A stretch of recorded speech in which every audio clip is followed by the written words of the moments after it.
চার ব্যক্তির অভিশাপ থেকে দূরে থাকবেন। এই চার ব্যক্তির অভিশাপ যদি আপনার গায়ে লেগে যায় তাহলে আপনার জীবন ধ্বংস হয়ে যাবে, দুনিয়াতেও আপনি ধ্বংস হবেন, আখিরাতেও আপনার শেষ হয়ে যাবে। এজন্য এই চার ব্যক্তির থেকে অভিশাপ থেকে আপনি দূরে থাকবেন। নাম্বার ওয়ান, এক নাম্বার হচ্ছে পিতামাতার অভিশাপ কখনো নেবেন না। কেননা পিতামাতার দোয়া করলেও কবুল, বদদোয়া দিলেও আল্লাহ তাআলা কবুল করে নেন। আমরা বুখারী শরীফের জুরাইজের ঘটনা শুনেছি। সে বড় আবেদ ছিল, কিন্তু নামাজ পড়তে দাঁড়িয়েছেন, মা এসে ডাক দিয়েছে, কিন্তু শেষ পর্যন্ত নামাজে দাঁড়িয়েছিলেন, সে মনে মনে চিন্তা করতেছে নামাজ শেষ করে তারপরে মায়ের কথা শুনবো। নামাজ শেষ করে দেখেন মা চলে গেছে, আবারও আসছেন, আবারও নামাজে ছিলেন, আবারও দরজা খুলে দেখেন মা চলে গেছেন। এভাবে তিনবার ডাকার পরে মা বদদোয়া করে দিয়েছেন, আজকে তুমি তোমার মায়ের কথা শুনলে না, একজন খারাপ নারীর সাথে দেখা না হয়ে তোমার মৃত্যু হবে না। শেষ পর্যন্ত একজন পতিতার নারী সেটাকে ফাঁসিয়ে দিয়েছিল এবং আল্লাহ পাক রব্বুল আলামিন তাকে সেখান থেকে হেফাজত করেছিলেন। এই যে মায়ের বদদোয়া কাজে লেগে গিয়েছে, সে জেনে হোক, বুঝে হোক, না বুঝে হোক, বদদোয়া যে দিয়েছে সেটা কাজে লেগে গেছে। এই জন্য অবশ্যই আমাদেরকে সতর্ক থাকতে হবে। মা বাবাকে কখনো অভিশাপ নিব না, তাদের সাথে সুন্দর ব্যবহার করব, সব সময় ভালো ব্যবহার করব।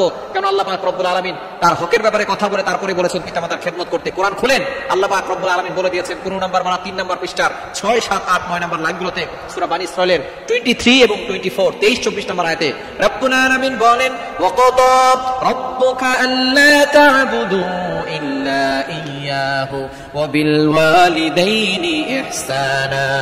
আল্লাহ পাক রব্বুল আলামিন প্রথমে অর্ডার করে দিয়েছেন, ফয়সালা করে দিয়েছেন, আল্লাহ তা'বুদু ইল্লা ইয়্যা, আল্লাহ ছাড়া কারো ইবাদত করা যাবে না। ওয়া বিল ওয়ালিদাইনি ইহসানা, তারপরে যে আদেশ আল্লাহ দিয়েছেন, গুড ডিলিংস উইথ প্যারেন্টস, পিতামাতার সাথে ভালো ব্যবহার, গুড বিহেভিয়ার উইথ প্যারেন্টস, আপনার পিতামাতার সাথে ভালো ব্যবহার করবেন। সুতরাং তাদের অভিশাপ কখনো নেবেন না, তাহলে আপনার জীবন শেষ হয়ে যাবে। নাম্বার 2, দ্বিতীয় নাম্বার হচ্ছে মাজলুম ব্যক্তির বদদোয়া আল্লাহ তাআলা কবুল করে নেন। কখনো কারোর উপর জুলুম করবেন না। অসহায় যে সকল মাজলুম গুলো আছে তাদের অভিশাপ কখনো আপনি নেবেন না, তাহলে কিন্তু আপনি বিপদে পড়ে যাবেন। এবং 3 নাম্বার হচ্ছে ভিক্ষুকের বদদোয়া নেবেন না। ভিক্ষুক যদি আপনার উপর অভিশাপ করে ফেলে, আপনার হাতে এখন গাড়ি আছে, বাড়ি আছে, কোটি কোটি টাকার সম্পদ আছে, যে ভিক্ষা করছে আল্লাহ পাক রব্বুল আলামিন তাকে কোটিপতি বানিয়ে আপনাকে ফকির বানাতে 1 সেকেন্ড আল্লাহ সময় লাগবে না। আজকে আপনি অহংকার করছেন, দাম্ভিকতা দেখাচ্ছেন, একজন ভিক্ষুক আপনার গাড়ির সামনে, লক্ষ টাকার গাড়িতে আপনি চলেন, ভিক্ষুক এসে বলে আমাকে 10টা টাকা দেন, আপনি 10টা টাকা দিতে পারেন না, তার সাথে খারাপ ব্যবহার করেন। আজকে সে যে থালা নিয়ে বসে আছে, এই থালা আপনাকে ধরিয়ে আল্লাহ তাআলা রাস্তায় বসাতে পারেন। এজন্য অবশ্যই সতর্ক থাকবেন, ভিক্ষুকের অভিশাপ কখনো নেবেন না। 4 নাম্বার হচ্ছে ঠকে যাওয়া ব্যক্তির অভিশাপ। আপনি মানুষকে ঠকিয়েছেন, প্রতারণা করেছেন, কষ্ট দিয়েছেন, আপনি ধোঁকা দিয়েছেন।